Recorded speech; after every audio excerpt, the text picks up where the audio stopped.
се собраа во големиот центар за конвенции во Лос Анџелес. 3000 предпладне, 3000 попладне, и млади и стари. Од Мексико, Филипините, Иран, преку 110 држави. Некои живеат во САД со децении како привремени жители. Жанг Чијан е од Кина.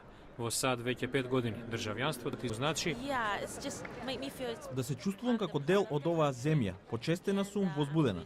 Новите жители дадоа заклетва дека ќе бидат лојални на САД, уставот и законите. Зигмонф Бала од Романија во име на семејството вели: Голема благодарност што ни дозволивте да се преселиме во оваа земја. Горди сме што стануваме американски државјани. Некои кои добијат државјанство веќе служат во американската армија, други пак се во брак со припадници на вооружените сили. Многумина се полни со гордост, како Салвадор Алкала, родом од Мексико. Затоа што сме слободна земја. По заклетвата, учесниците добиваат сертификати за статусот американски државјани. Покрај знамињата, најчест предмет на церемонијата беше камерата. Бранови од блицови го овековечија настанот.